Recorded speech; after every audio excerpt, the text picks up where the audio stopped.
찬양하는 중에 하나님의 영의 감동으로 만져주심으로 인해서 감기도 뚝 떨어진 줄로 믿습니다. 오늘 우리가 함께 읽으셨던 말씀은 감옥에 갇혀 있는 세례자 요한이 예수님께서 하시는 일들에 대한 소식을 계속 듣고 있다가 어느 날 그를 찾아온 제자들에게 예수님께 가서 이런 질문을 좀 하라고 부탁했고, 그 제자들이 예수님을 찾아와서 하는 질문으로 시작이 됩니다.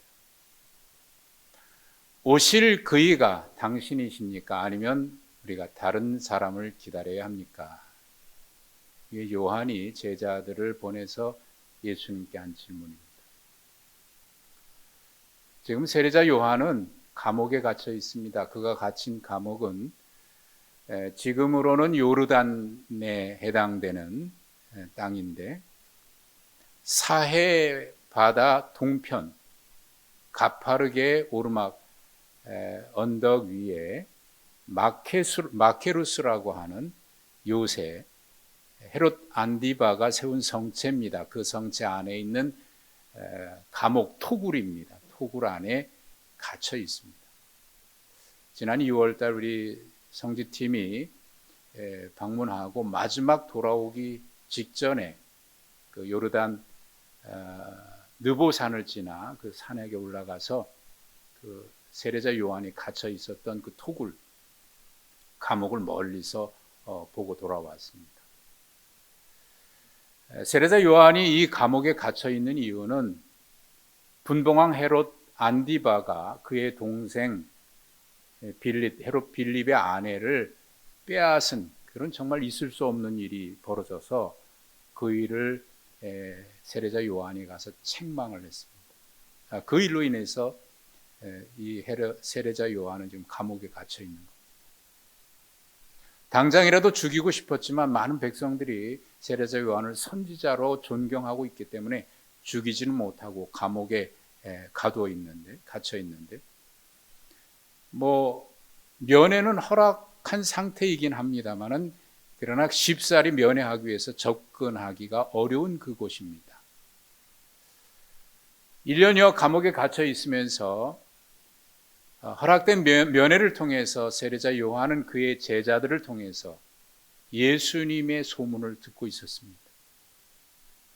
예수님이 하신 일들, 그리고 예수님이 다니시면서 전파한 하나님의 복음의 말씀들, 그리고 일어난 기적들, 이런 이야기들을 듣고 있었습니다. 그러던 어느 날, 그날도 세례자 요한은 자신의 제자들이 면회에 와서 그 이야기를 전해 주었을 때, 그날은 요한이 제자들에게 이런 부탁합니다. 그분께 가서 내 말을 좀 전해달라고. 무슨 이야기입니까? 우리가 기다리던 메시아, 그분이 당신입니까? 아니면 다른 사람을 기다려야 합니까? 요한이 말한 것 중에 오실 그이라고 표현했는데 메시아를 말하는 거죠. 구약 성경에 오래전부터 선지자를 통해서 오시리라고 예언됐던 그 메시아, 그분이 당신입니까? 아니면 우리가 다른 사람을 기다려야 합니까? 지금 매우 심각한 질문을 요한이 하고 있는 거예요. 중요한 질문이지요. 무턱대고 믿는 것이 아니라 내가 믿는 그분이 과연 메시아가 맞는지, 아니면 다른 분인지, 이걸 확인할 필요가 있지 않겠습니까? 왜냐하면 그 당시도 그렇고 지금도 그렇고 여전히 자칭 메시아라고 하는 거짓 선지자들이 많이 있었기 때문입니다. 혼란한 시대일수록 그런 거짓 선지자들이 여러 가지 이상한 일들을 통해서 미혹하는 일들은 그때도 지금도 그리고 앞으로도 계속 있을 것이기 때문에 그렇습니다. 그러니 무턱대고 믿을 게 아니라 분명하게 질문하고 확인할 필요가 있겠습니다. 그런데 지금 세례자 요한이 하는 질문은 그런 질문이 아닙니다. 6절 말씀에 보면 예수님께서 그 제자들이 왔다가 돌아간 뒤에 하시는 말씀이 누구든지 나로 말미암아 실족하지 아니하는 자가 복이 있다 그렇게 하셨거든요. 그러고 보면 지금 세례자 요한은 단순히 그분이 맞는지 그것을 확인하는 차원이 아니라 시험에 들었다는 얘기예요. 여기 실족하다라고 하는 말은 어떤 길 한가운데 걸림돌을 장애물을 놓아서 그것에 걸려 넘어지게 한다라는 그런 뜻을 가지고 있는 단어니까 지금 이 본문에서 예수님 하신 말씀은 어떤 장애물 때문에 세례자 요한이 예수님인 나를 메시아라고 하는 것에서 의심하고 불신하고 있다, 그런 의미로 하신 말씀입니다. 그러니까 지금 세례자 요한은 믿음이 흔들리고 있는 거예요. 시험에 든 거예요. 살다가 믿음 생활하면서 시험에 드는 경우가 있겠습니다만은 지금 이 사람이 누굽니까? 세례자 요한이 누굽니까? 예수님이 오시기 전에 구약성경 말라기 선지자의 예언을 따라서 메시아가 오시기 전에 앞서 엘리야가 먼저 올 것이라고 예언됐던 그 사람이 바로 이 세례 요한이거든요. 그는 예수님보다 먼저 와서 회개하라 천국이 가까웠다 외쳤고요. 또 수많은 사람들이 세례받으러 요한에게 올 때에 그 앞에 예수님도 오셨어요. 그래서 예수님이 나에게도 세례를 주라고 얘기하니까 세례자 요한은 거부하면서 얘기합니다. 어찌 내가 당신에게 세례를 받아야 할 텐데 당신이 제게 세례를 받으려고 하십니까? 있을 수 없는 일입니다. 거부하자 예수님이 허락해라. 이렇게 해서 하나님의 의를 이루는 것이 합당하다. 세례를 받으셨어요. 그리고 그분이 세례를 받으시고 물에서 올라오실 때에 하늘문이 열리는 것을 세례자 요한은 보았고, 그리고 하늘에서 음성이 들리는 소리를 분명히 들었습니다. 이는 내 사랑하는 아들이요 내 기뻐하는 자라. 많은 사람들이 세례자 요한에게 묻습니다. 당신이 메시아입니까? 아니다. 나는 메시아가 아니다. 내 뒤에 오실 그분이 메시아다. 나는 그분의 신들매를 매기도 합당치 못한 자다. 내 뒤에 오시는 그분이 여기 있다. 그러면서 세상 죄를 지고 온 하나님의 어린 양이라고 외쳤던 그 사람이 바로 세례자 요한이거든요.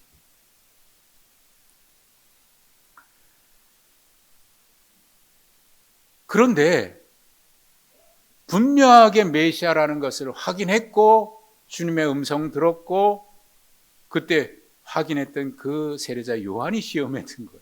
다른 사람도 아니고.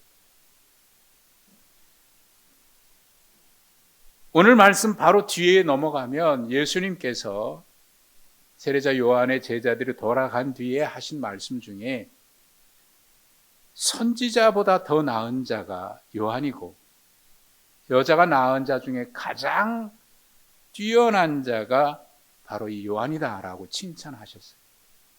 그랬던 요한이 시험에 들다니 다른 사람도 아닌데 말이죠.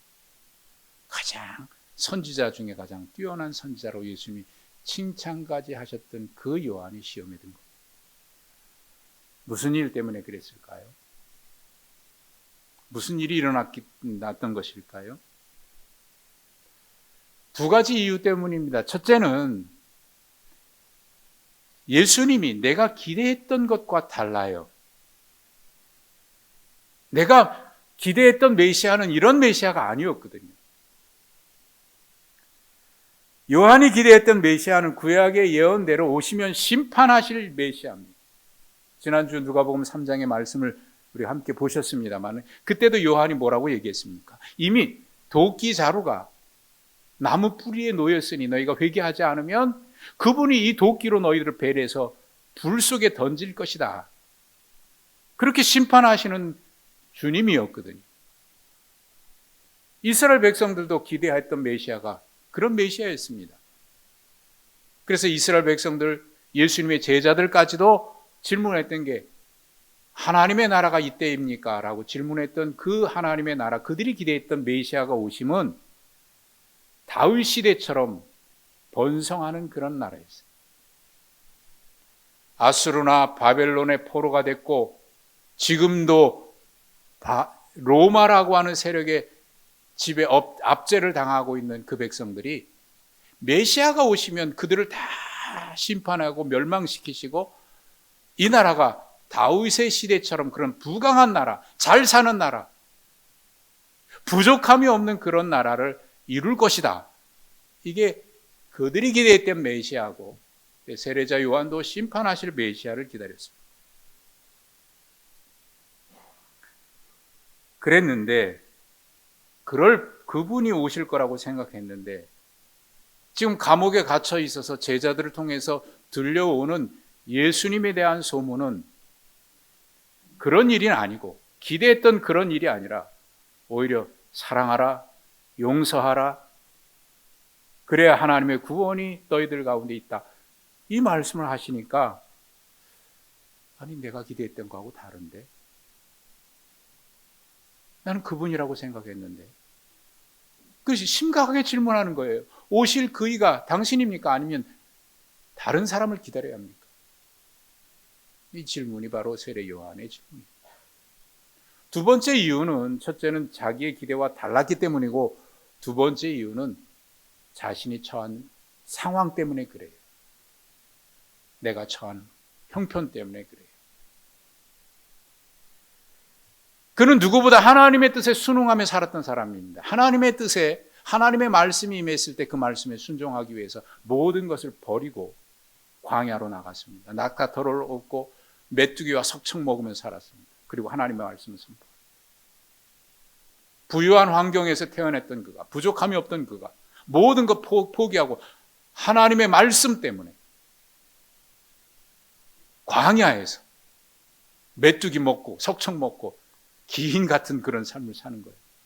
모든 걸 희생하고 말이죠. 그런데 그가 감옥에 갇혀 있는데 다른 사람은 고사하고 내가 지금 주님의 일을 하다가 이렇게 고생당하는데 왜 나를 감옥에 그냥 거기서 건져주지 않냐고 그대로 있게 되느냐. 주님의 일에 헌신했는데 왜 이렇게 나에게 고생하게 만드느냐. 이사야 선지자가 예언했던 이사야 61장에 보면 메시아가 오시면 이루어질 것에 대해서 예언했던 말씀이 있고 예수님도 누가복음 4장에 처음 공생의 사역을 시작하시면서 이 말씀을 인용했는데 그 말씀 중에는 갇힌 자에게 자유가 선포된다는 말씀도 있고 그런데 나는 지금 감옥에 여전히 갇혀 있고 언제 죽을지 몰라요. 또 실제로 이 일이 있고 난 뒤 얼마 뒤에 세례자 요한은 목뱀을 당해서 순교를 합니다. 억울하게 갇혀 있고 주님의 복음을 전하다 갇혀 있는데 왜 나에게는 이런 어려움이 있나? 첫째는 내가 기대했던 것과 다르기 때문에 또 하나는 내가 왜 이런 어려움, 자기가 처하고 있는 환경 때문에. 이 두 가지 이유는 공통점이 있죠. 기준이 다 내 생각입니다. 내 생각. 내가 했던 기대, 또 나에게 이루어진 일들, 기준이 다 나에게 있어요.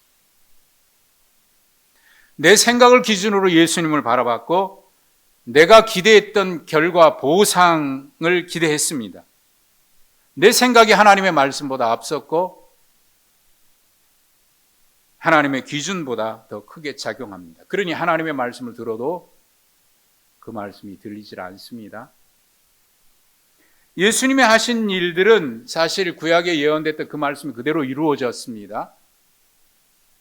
그런데도 내가 기대했던 것과 다르고 내 생각과 다르니까 그리고 내가 지금 처해 있는 환경 때문에 예수님의 말씀이 이루어져도 그것을 받아들이질 않습니다. 믿음의 뿌리를 하나님께 두지 아니하고 내 기준으로 두다 보니까 내 생각에 두다 보니까 하나님의 말씀보다 내 생각이 앞서고요. 그러다 보니까 이런저런 일이 있을 때 쉽게 흔들리고 믿음에서 넘어집니다. 지금까지 내가 걸어온 일이 후회가 되고 자신의 존재가 하찮게 보입니다. 우리에게 영적 침체가 오는 이유가 바로 이런 이유들 때문이죠. 여러분들도 공감하겠습니다만 참 이상한 일은 똑같은 말을 들었는데 사람들이 듣는 게 다르고 똑같은 것을 보았음에도 불구하고 사람들이 보는 게 달라요. 어떤 생각을 가지고 있느냐에 따라서 똑같은 말을 들었는데 해석이 달라요. 부정적인 생각을 가지고 있는 사람은 항상 부정적으로 해석하고 긍정적인 생각을 가지고 있는 사람은 긍정적으로 해석을 합니다. 믿음의 사람은 믿음으로 해석해야 되는데 그 기준조차도, 그 믿음의 기준조차도 내 기대, 내 생각에 있다 보니까 하나님의 말씀이 들려오질 않습니다. 보아도 보이질 않습니다. 내가 신앙하는 그 자체도, 내가 믿는 대상인 하나님 자체도 어떤 때는 그 하나님이 계시된 하나님이 아니라 내가 만들어 놓은 하나님, 내 생각의 기준으로 포장하고 이미지 만들어 놓은 그 하나님인 경우가 있을 수도 있다는 이 심각한 질문을 우리는 해야 됩니다. 내가 주인 돼서 내 생각과 기대대로 하나님을 내 멋대로 만들어 버립니다. 하나님의 계시에 따라, 하나님의 말씀에 따라 참된 하나님을 섬기는 게 아니라 내가 원하는 하나님을 만들어 버립니다. 내가 만든 신이 돼 버려요.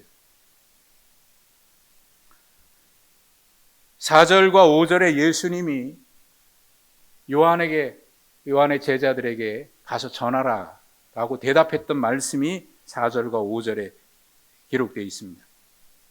예수께서 대답하여 이르시되 너희가 가서 듣고 보는 것을 요한에게 알리되 맹인이 보고 못 듣는 걷는 사람이 걷고 나병 환자가 깨끗함 받고 못 듣는 자가 듣고 죽은 자가 살아나고 가난한 자에게 복음이 전파된다고 하라. 그 질문에 맞다, 내가 메시아다, 아니다 라고 대답해 주면 참 좋겠는데 그렇게 말씀 안 하시고 이 말씀을 가서 보고 듣는 대로 전하라는 거예요. 이사야 선지자의 예언의 말씀이거든요. 그 말씀을 인용하면서 이 말씀이 이루어졌다고 얘기해라. 왜 그랬을까요? 메시아에 대한 요한의 생각, 사람들의 생각, 사람들의 기대가 아니라 지금 예언된 그 말씀이 지금 이루어지고 있다. 믿음의 뿌리는 내 감정이나 내 체험이나 내가 기대했던, 내가 만들었던 생각이 아니라 하나님의 말씀, 그것이어야 된다는 얘기입니다. 요한의 제자들이 돌아간 뒤에 예수님이 이런 말씀을 하십니다. 오늘 본문 바로 뒤에 있는데 너희가 무엇을 보라고 광야에 나갔냐? 바람에 흔들리는 갈대를 보려고 갔냐? 아니면 부드러운 옷 입은 사람을 보러 갔느냐? 그런 사람은 왕궁에나 있다. 그럼 너희가 무엇하러 갔느냐? 선지자 보기 위해서 갔느냐? 옳다, 선지자가 바로 여기 있다. 여러분, 그들이 광야에 나간 것은 선지자를 통해서 하나님의 말씀을 듣기 위해서입니다. 부드러운 갈대나 옷을 입은 사람을 만나기 위해서 간 게 아닙니다. 주님이 이야기하신 이유는 세례자 요한이 내 생각과 기준으로 메시아를 기다렸고 내가 바라는 것이 이루어져야 메시아라고 생각했는데 그것은 올바른 기다림의 자세가 아니라는 거지요.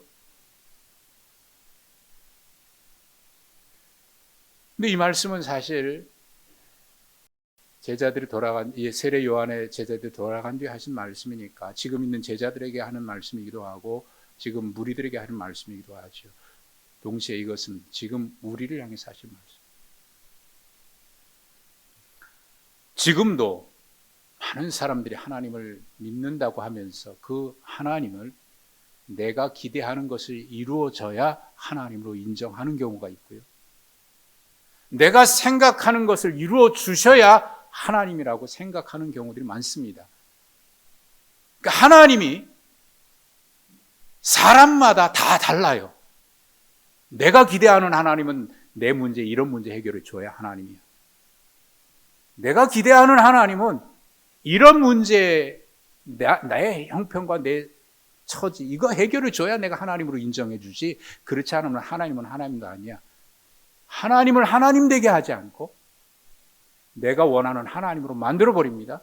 너희가 왜 광야에 나갔느냐? 이 질문은 오늘 지금 우리들에게 하시는 질문이다. 너희가 왜 이 자리에 와 있느냐? 너희가 이 자리에 와서 무엇을 듣기를 원하느냐?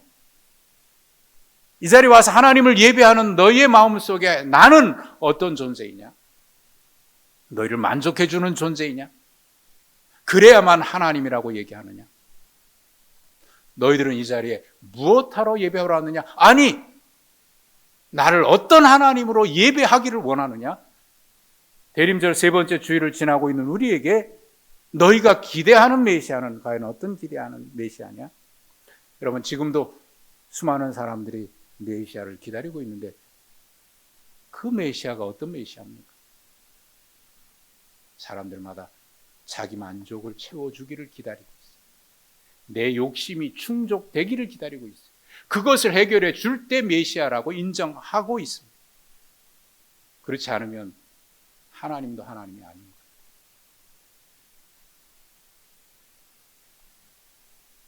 오늘 이 질문은 우리들에게 하는 질문입니다. 너희가 무엇을 보려고 광야에 나갔냐? 아니요, 너희는 무엇 때문에 이 자리에 나왔고 무슨 생각과 기대로 나를 예배하느냐? 너희는 나 하나님을 예배하느냐? 아니면 너희 생각과 기대로 만든 그런 하나님, 허상인 하나님을 예배하고 있느냐?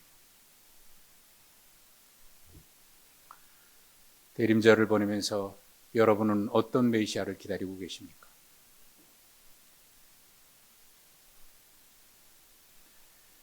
지금 여러분의 마음에 성령으로 이 땅에 우리를 구원하기 위해서 오셨고 우리의 죄 때문에 죽으셨고 부활하시고 승천하셔서 지금 성령으로 우리 가운데 계시면서 임마누엘 하신 주님이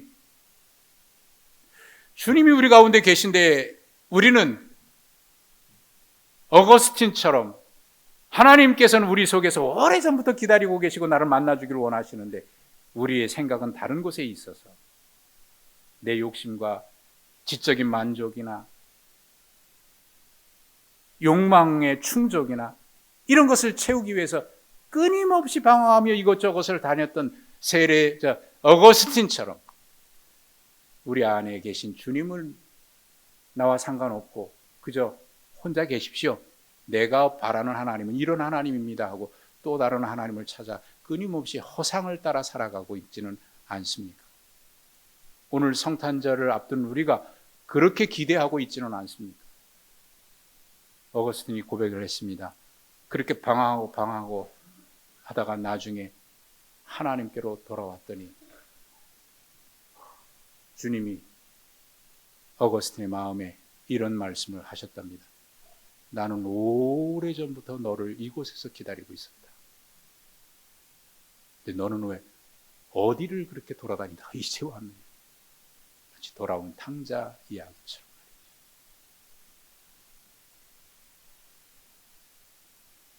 혹시 우리가 그런 하나님을 기다리고 있는 건 아닙니까? 그래서 우리와 함께 계시는데도 불구하고 우리는 나의 욕심과 충족을 위해서 하나님은 관심 없고 내가 만든 하나님을 찾아 그렇게 방황하며 이 성탄절을 기다리고 계시는 건 아니십니까? 우리가 즐겨 부렸던 찬양이 생각이 납니다. 저도 참 좋아해서 이 찬양을 자주 불러요. 여러분도 자주 부르시는 것 같아요. 주만 바라볼지라는 찬양. 하나님의 사랑을 사모하는 자, 하나님의 평안을 바라보는 자, 너의 모든 것 창조하신 우리 주님이 너를 얼마나 사랑하시는지, 하나님께 찬양과 경배하는 자, 하나님의 선하심을 닮아가는 자, 너의 모든 것 창조하신 우리 주님이 너를 자녀 삼으셨다. 그분은 사랑의 눈으로 우리를 바라보고 계시고 인자한 귀로서 우리의 작은 신음에도 응답하시는 하나님입니다. 어둠에 밝은 빛을 주시고 우리의 작은 신음조차도 외면하지 아니하고 들으신 그 하나님, 그 찬양의 마지막 후렴구는 이렇게 끝납니다. 너는 어느 곳에 있든지 너는 어떤 형편에 있든지, 너가 처한 환경이 어떠한 상황이든지 너는 주를 향하고 주만 바라볼지라. 너는 어느 곳에 있든지, 어떤 상황에 처해 있든지, 나의 문제가 내가 원치 않는 대로 이루어져 가고 있다고 하더라도, 내가 기대하는 것이 꼭 이루어지지 않는다고 할지라도 너는 어느 곳에 있든지 주를 향하고 주만 바라볼지라. 2023년 대림절 세 번째 주일을 보내고 하나님을 예배하는 우리에게 너희는 무엇하러 이것에 왔느냐? 주님 질문하시면서 이 찬양의 마지막 후렴구처럼 우리들에게 말씀하시는 주님의 음성입니다. 너는 어느 곳에 있든지 주를 향하고 주만 바라볼지라.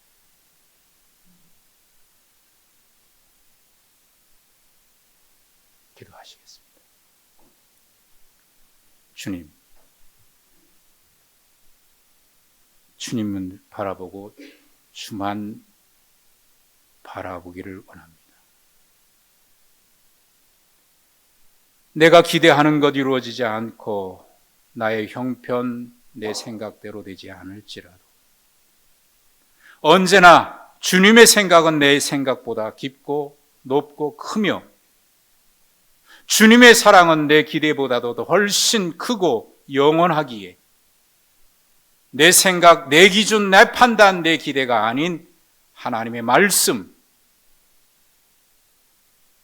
그 말씀에 뿌리 내리고 언제나 주님만 바라보며 주님만 기대하며 주님으로 기뻐하며 주님만 바라보게 하옵소서. 예수님 이름으로 기도하옵나이다. 아멘.